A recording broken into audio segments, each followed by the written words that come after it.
In 1953, the United Fruit Company, the first ever truly multinational organization in the world, hired a New York-based consultant named Edward Bernays to successfully overthrow the government of Guatemala. Now, the reason they wanted to do this is because the newly elected president, Jacobo Arbenz, threatened to remove all concessions and actually make the behemoth pay taxes for the very first time. Now, because United Fruit owns 70% of all the private land in Guatemala and 75% of all the trade, including the phone lines, the power stations, most of the roads, and the seaport, this represented a massive blow to their profit margins. So heinous was their activity in Central America that they later rebranded to Chiquita Banana. So how was Bernays actually able to pull this stunt off? I mean, he was actually just a PR guy from Madison Avenue. Bernays employed the principles of indirection. First thing he did is call his buddy at the New York Times and plant a story that Jacobo Arbenz, the president of Guatemala, was a communist. He wasn't. He stated FDR as one of his heroes. But this created a red flag at a newly formed government agency that Bernays had been tipped off about, the Central Intelligence Agency, which was tasked with fighting communism around the world. The CIA then contacted the only Americans in Guatemala and those with the most to lose, the United Fruit Company. What followed was a war of complete and unmitigated misdirection. Bernays, the United Fruit Company, and the CIA recruited a phony leader and a phony militia on the streets of New Orleans, armed them, and sailed them in United Fruit boats to the coast of Guatemala. They then hired exiled Guatemalan newspapermen to plant stories about the impending revolution, and in a very Orson Welles-like move, they even hired sound engineers to produce what was called in CIA documentation terror broadcast, with feared, phony newsmen in the field of war, guns blazing by them, bullets blazing by their head, talking about this revolutionary force, this fictitious revolutionary force that was slowly coming more and more, closer and closer to the capital. Now, this so mortified the people of Guatemala that they actually started supporting this phony rebellion. Now, this entire quixotic episode ends with Jacobo Arbenz holed up in his presidential palace with a few of the boys that were still left with him there, and the CIA planting industrial speakers all around downtown and all around the town center to blast out the sounds of war, bombs going off, Kalashnikovs going off, men screaming to make him feel like at every moment, at every hour, he's being encroached upon more and more and more.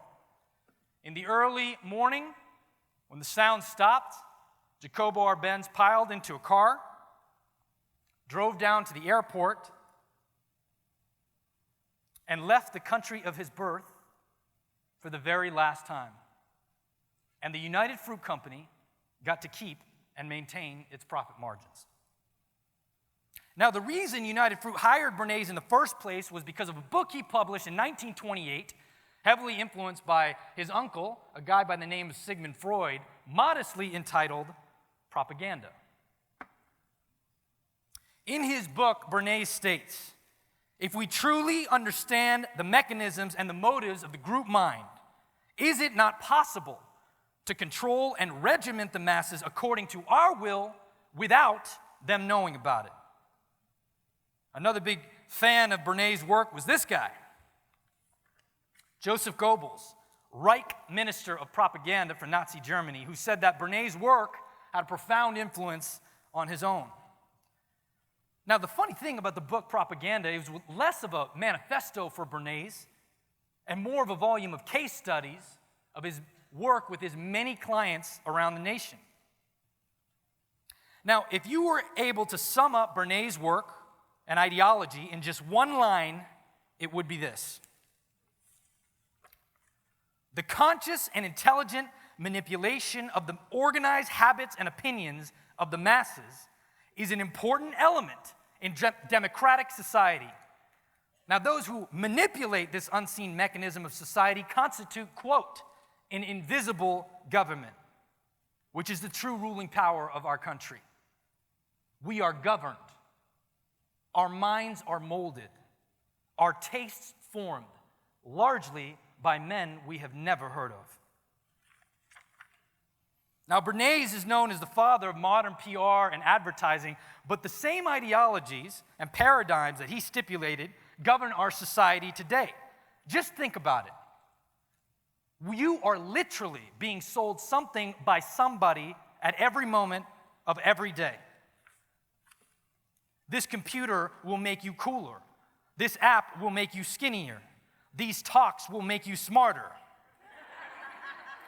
This man will save the country. This bag will make you more desirable. I mean, where do our ideas of success and happiness actually come from? In many ways, most of us end up being duped. We buy things we neither need nor want. We study things in school we actually don't like. We start and stay in careers we absolutely abhor. We go on vacations instead of adventures. We build huge, infinitely scalable businesses when all we really want is to make a good living while making cool stuff happen and spending time with those people that we love the most. Now, the net result of this convergence between a system that beckons us to comply and a desire to be ourselves and to do work that actually matters is that most of us are actually just waiting for a glitch in the system to come and save us. We're waiting to win the lottery, or waiting to get that inheritance to take that trip around the world we've always wanted to take, or we're waiting for that big bonus in order to start that business that we always said we would, or we're waiting to be successful enough as entrepreneurs to work on the meaningful projects, the artistic ones, the ones that could change the world, but rot in the chambers of our hearts and remain as lifeless sketches in our moleskins for time immemorial. And that was certainly me, until the day I decided to stop once and for all living some other dude's life. You see, I did everything you were supposed to do. I was a proponent, the poster boy of Bernays' system. I remember sitting in a Barnes & Noble's in high school, when those still existed, and paging through a book of degrees, selecting what I would study, what I would dedicate my life to, based on income potential over time, which led me to accounting and finance. In university, I got great marks. I graduated summa cum laude, #1 in my class in 3.5 years with 3 degrees. When it came time to graduate, every firm came calling, but I went to the biggest firm, offering the largest amount of money. I didn't care where I'd be working or what I'd be doing. The only thing that I cared about was how many zeros was at the end of my signing bonus. From there, I made vertical leaps in my early 20s from one firm to the next in order to extract the precise maximum amount of revenue from one leap up the ladder to the very next one. This led me to a place where I was in my mid-20s. I had a corner office in Manhattan, a $10,000 mahogany desk. I was making obscene amounts of money and an even larger bonus, and stupidly spending it all. But there was this tiny, just infinitesimal problem in my life. I hated my life. I was passionless about my work, and more than anything, I hated myself more and more for trading the hours of my one and only life away for more money at every turn. Until December 31st, 2007, 4 days before my wedding. My boss calls me into his office. I walk in, I sit down, and he looks at me and says, "AJ, you're getting a promotion." And what this represented is even more money than I was making, close to double. And I would have been at the height of my career. It was literally the apex of the precipitous climb from a 17-year-old in Barnes & Noble selecting how he was going to take over the world. I took this news that he had given me, I ingested it, walked out of his office, I walked down the hallway, I walked back into my own, closed the door behind me, went up to the windows, just stared over the Manhattan skyline, and I just started to cry because I realized they got me. That I was trapped and that I would never be able to walk away from that type of money again. And any idea I had of living a life of meaning, of purpose, of intention, of adventure, a life that was mine, was gone. And I had a vision of myself as a 75-year-old man looking back at me then, at that moment, mourning the glory of a life that could have been. And I sat down in my chair and I wept. And I wept. Until it occurred to me that maybe, just maybe, I had been conned, duped into living some other dude's life. And maybe, just maybe, if I didn't walk out the door right at that minute, that I was going to be that guy for the rest of mine, and the pretext and the possibility of living a life that was scripted entirely on my own, not my own, completely circumvented the fear of how I was going to pay rent the next month. So I gathered my belongings, put them in a box, I walked down to the elevator, took the 28 stories down, hit the street, and for the first time in my adult life, I was free. Now that day, I learned the most important lesson in my young life, which is you always have more choices than you think you have, and that you can and should rebel and revolt against a system and a society that beckons you to live the life it always wanted for you, and that you should never wrap up your identity in somebody else's version of success. But here's the thing. Here's the kicker. No Google ad sold me on that life. There wasn't some elaborate advertising campaign that Edward Bernays had constructed just for me to trick me into living a life of mindless accumulation. See, the thing is, there are only two types of emotions that any good propagandist uses in order to get you to do the things that they want you to do. Hope and fear. Hope is what the advertisers use. A slimmer waistline, a fatter wallet, a better sex life. But they aren't the most dangerous propagandists. No, the most dangerous propagandists are the ones that actually love you and just want you to be safe. The other day I was talking to a friend of mine who just opened a restaurant, and he was telling me that when he left his job to open this restaurant, everybody in his life quoted this often quoted statistic, that 90% of restaurants fail in the first year of operation. And they regaled him with stories of other restaurateurs that they knew that had gone belly up and that were saddled with debt, using fear to try to leverage him out of living the life that he always wanted and the dream that had sat in his heart for so long. You see, the day that I finally evacuated my former life in order to pursue a life of my own choosing, every single solitary person in my life told me that I was crazy, that I had made a mistake, that I should retreat and surrender and go back immediately, or I was going to fail or starve or ruin my life. Now, this wasn't the advice from a nameless advertiser, but from the people who loved me and just wanted me to be safe and secure, using fear to get me to live the life they always wanted for me. Fear is a useful device, for sure.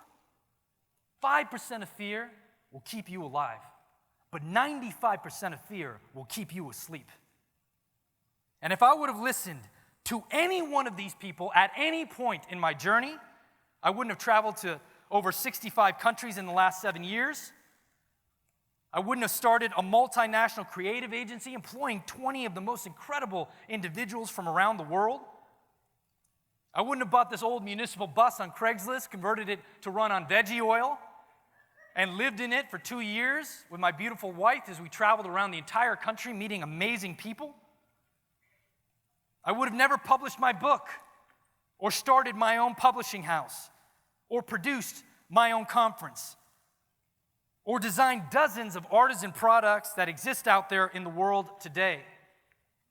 And I would have never initiated humanitarian projects in South Sudan, in Kenya, in Ethiopia, in Tanzania, in Malawi, in Uganda, and in India. And I would have never found the greatest city in the world, this beautiful little town of makers and creators and artists, Fargo, that accepted me and made a gypsy like me feel like he belonged for the first time in his life.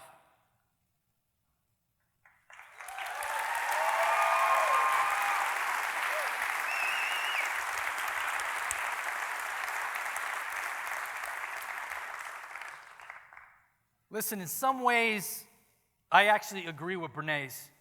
Maybe society indeed does demand compliance. In fact, maybe it necessitates it. Maybe if there weren't submissive and conciliatory masses filing one by one to tastes and ideas and careers that they don't question, then maybe the planet itself would tilt off its orbit and descend into anarchy. But no one ever changed the world by conforming to the ideologues that run it. So what do? Question everything. Be deliberate about the decisions that you make in this, your one and only life. Sojourn beyond the boundaries and recognize that at every minute of every day, somebody, somewhere is using their money or their influence or even their love to try and convince you of what you should think and buy and eat and dream and do with your life. And recognize that while at times this system takes on the form of television producers and politicians, most often it takes on the form of well-intentioned teachers and friends and parents innocently and lovingly and caringly luring you into the same complacency and compliance and conformity that they acquiesced to long ago. And the reason why this is so important, the reason why everything hangs on the balance of this one issue of whom you will listen to, is because this is not your practice life. This is all there is. And the moment when that ceases to be esoteric hippie bullshit, and the pragmatism and the practicality of that statement seeps into your bones, and you recognize that this life is yours, and yours alone, and it is your one and only, everything will change. And ignoring the propagandists, be they out there or up close, will become much easier.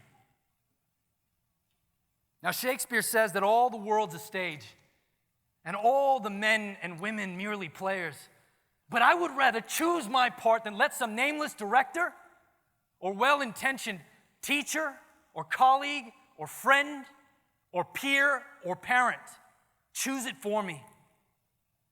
And I hope you will too. Thank you.